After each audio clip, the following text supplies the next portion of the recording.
1, 2, 3.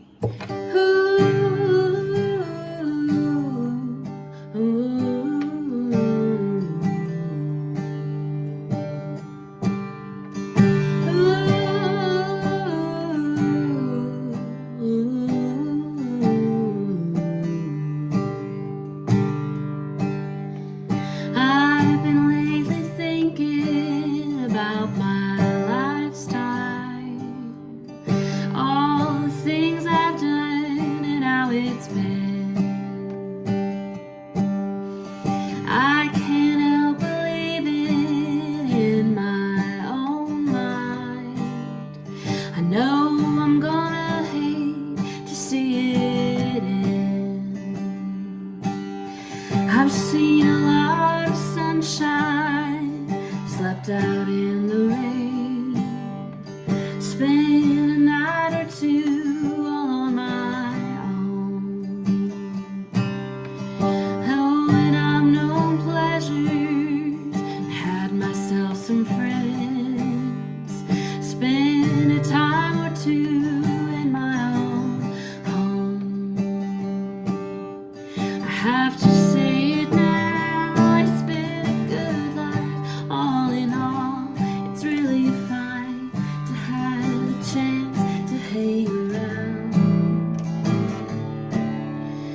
Lie there by the fire and watch the evening tide, while all my friends, those who love me, sit and pass the pipe around. Talk of poems and prayers and promises, things that we believe in, how sweet it is to love someone, how right it is to care, how long it's been since yesterday. What about tomorrow? What about our dreams and all the memories we share?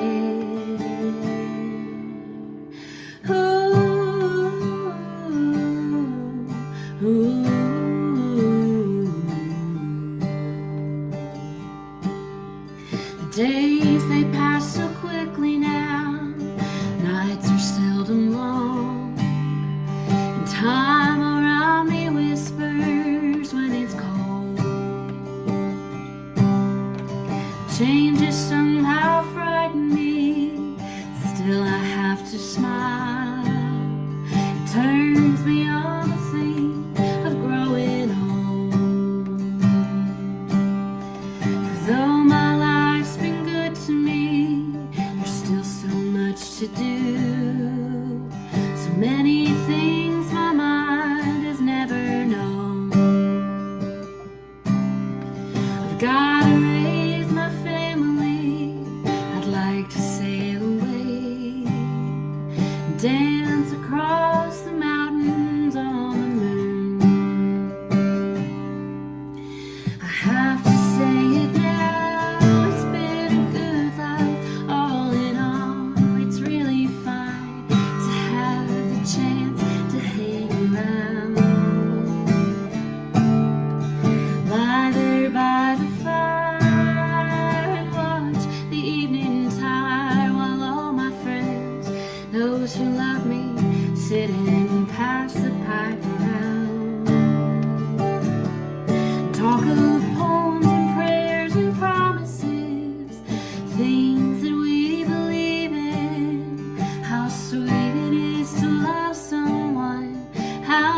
Layla.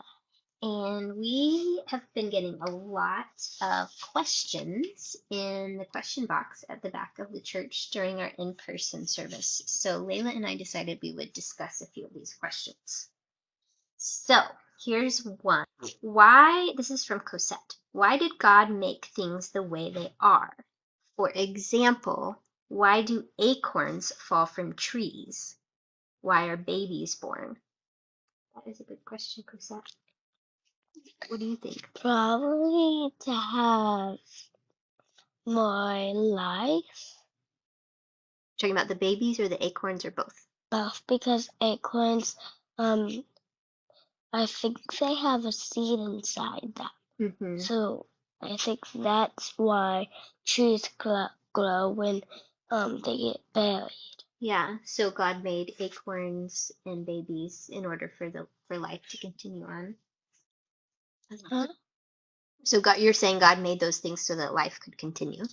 Yeah. Yeah. That's what I'm saying. I also wonder if God made babies because they're just so cute. I mean, you know. You like babies in our sizes and cuteness. Yeah. Yeah. Oh, what is your favorite fruit? I don't know if that's a question to me specifically or to God. I don't know. Let's just pick. Okay, my favorite fruit is probably strawberries. What about you?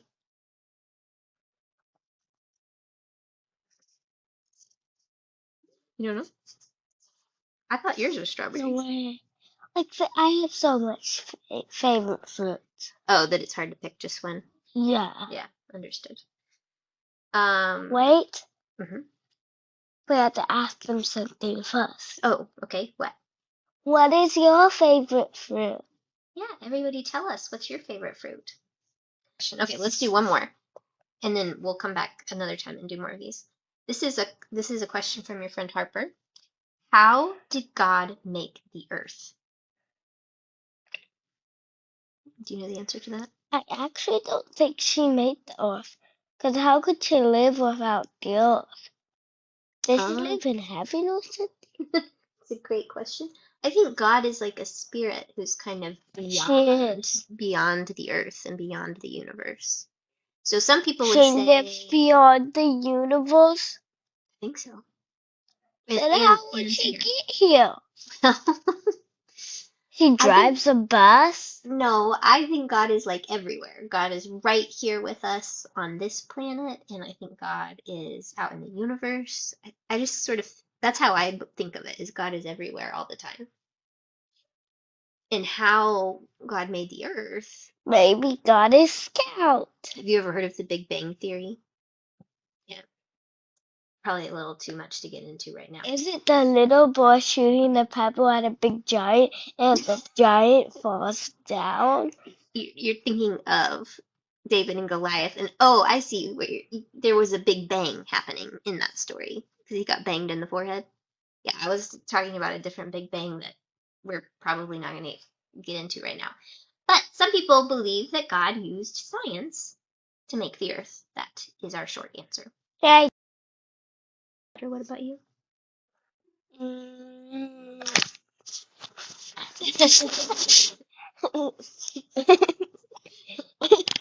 Please do something funny. And goodbye.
Good morning, Peace Community. This morning I wanted to share a book with you. This is called The Dog Who Followed the Moon. I'm not going to read it, but this is a book that my dad gave me for Christmas, and it's so beautiful. When I read it, sat down to read it over the holidays, I was so touched. I read it again this week. It almost looks like a kid's book because there's a lot of pictures and not a lot of words, but this is actually an adult fable by James Norbury, and in it tells the story of Amaya, a young pup who becomes lost in the mountain forests and then is rescued by an aging wolf, who then goes on this journey with her to try to help her find her parents, by specifically following the moon. Throughout their adventure, they traverse eerie woods, find forgotten cities, face various obstacles, all to teach them profound lessons about love and sacrifice and the importance of embracing change. Now, my dad wrote a note with the book that he gave me, which is obviously really sweet. But in it, at the end of the note, he says, "I trust and feel you will see the wisdom in this book at this juncture or place in your life." And he really couldn't have known when he gave me this book just how much its wisdom would touch me, how much I would need it just in that very moment, and how it would carry me amid an epiphany that had been slowly revealing itself to me over the course of the year. Indeed, the last several months of 2024 were full of emotional growing pains. For me, sometimes growth and healing can be exciting and liberating and empowering, but it can also be difficult and painful, born out of unwanted lessons life is determined to give you. And the latter is how I would describe my last few months of last year. Sometimes there's not much comfort to be found when growth is what is required. I remember even sending a meme to Brittany on Instagram during this time that said, "Growth will always feel like loss. Remember that." And I really resonated with that and still do. For me, the best relief I have been able to find in this season of growth has been in the form of surrender, in letting go of my resistance and instead stepping boldly and willingly into all that this season has and continues to require of me. And what has been required of me has been courage, a readiness to confront a certain epiphany about myself, which is quite layered, but started with the realization of how little I take risks. Now, this isn't like a really big revelation for me. I've always known I was cautious. I've always known I was careful. But as I reflect on my life journey so far, especially as I reflect on my adult years so far, I really see this constant throughout, this unwillingness to dip my toes into the water of risk, to entertain risks, or even move in the direction of anything I think might be risky. I don't walk out of a door unless I know for sure another one will be open. I won't leave something or end something if I don't know what is next, and if I can't say for sure what is next will be safe and secure and worthwhile. I'm just not a risk taker.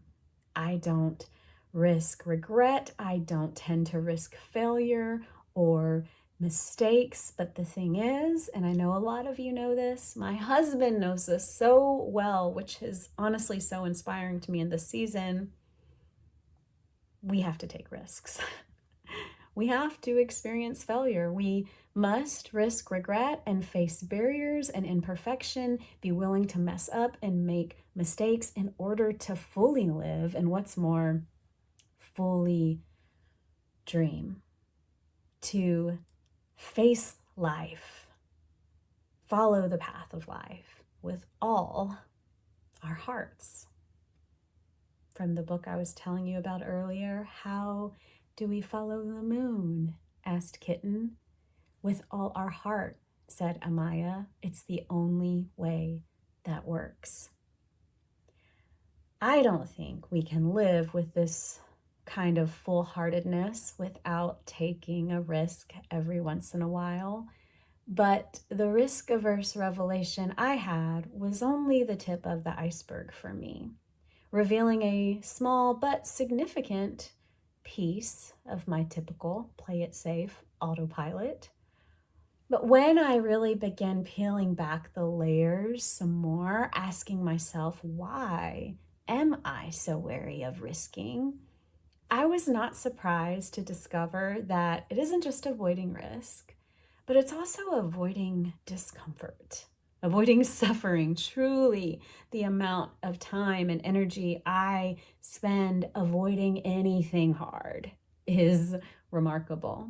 The lengths I have gone to, mostly unknowingly, in order to control outcomes, manipulate circumstances, and overmanage relationship dynamics is exhausting. I am exhausted from functioning this way, always looking 20 steps ahead for myself and everyone around me, all to hopefully avoid discomfort or conflict or hard feelings that will inevitably touch on yet another layer peeled back that I discovered: pain.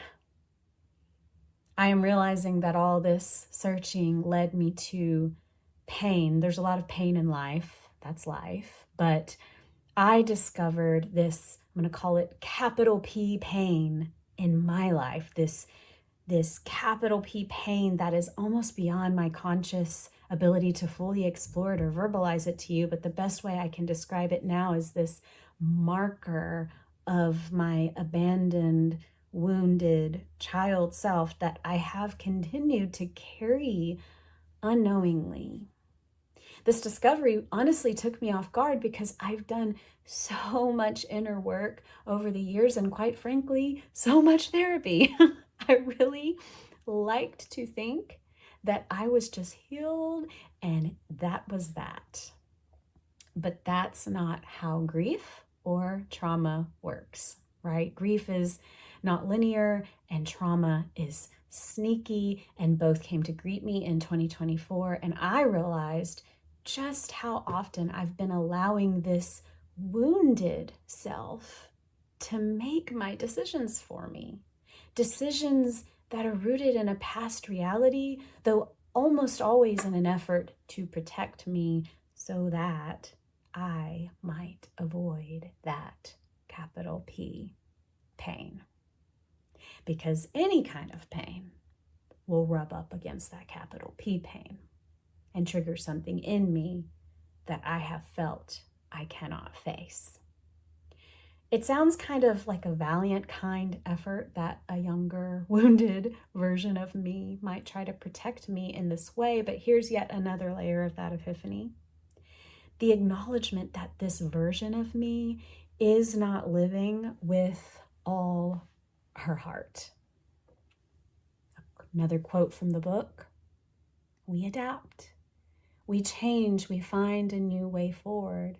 There's nothing wrong with acknowledging that a path is not leading us where we need to be and choosing a new one. For several years now, one of my guiding mantras has been follow the nudges. I most resonate with Spirit's movement in my life in this way. It's less of an obvious, loud signal, and it's more gentle and quiet, making it that much more important that I pay attention and listen for it. And I am learning that for me, following the nudges often also means take the risk. Follow the nudges, take the risks. Risk even if it, whatever it may be, doesn't work out. Risk even if the path taken doesn't end up being the right one, whatever that might mean. Risk even if it's to follow a nudge no one else can feel. Risk, follow, risk, follow with all my heart.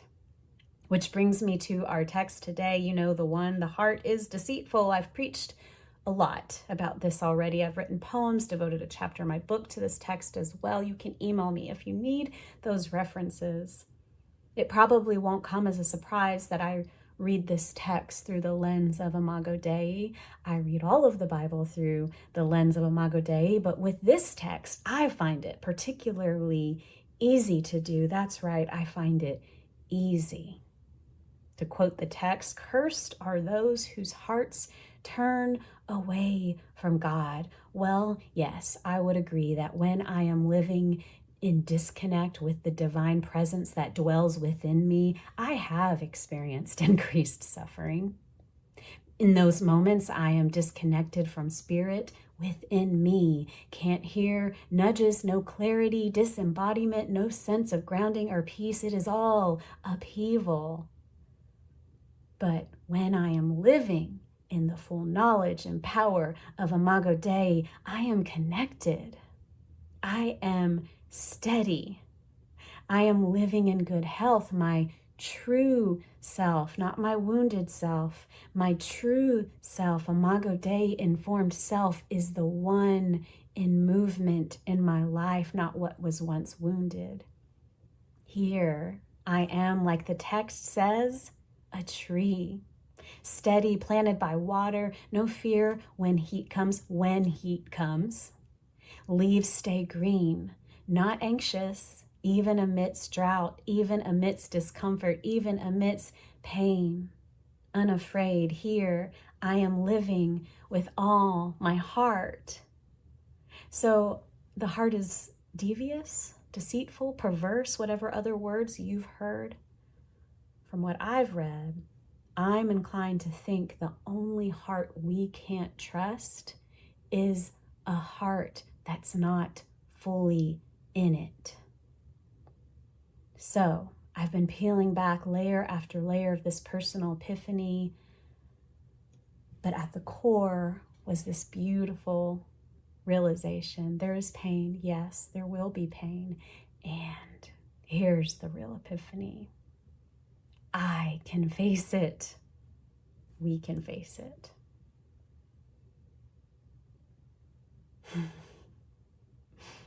I have within me, and you have within you, the capacity and the strength to be fully present in this world, fully present with our whole hearts. That young, wounded self within me cannot face the pain, that's true, cannot face the hard, that's true, but the me now, Imago Dei in tow, can. The Buddhists say life is change and change is suffering. Life is suffering. There is discomfort. There is pain. There will be more. And I can face it. When I do, I'll finally open myself up to living with my whole heart. And I have faith there will be gifts. The truth is, it would be easier to just call our hearts bad and snuff out their longings.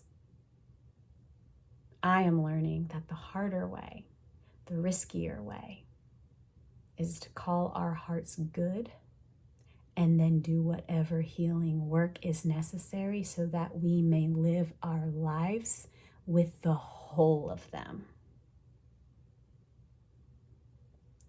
To finish with a quote from the book, I think, said the wolf, that doing anything with all your heart might just take you where you need to be. And when you look up to the moon, said the wolf, you will always be able to look at this time we spent together and remember when we threw common sense to the wind and followed something which cannot be followed. May it be so with our whole hearts. Amen.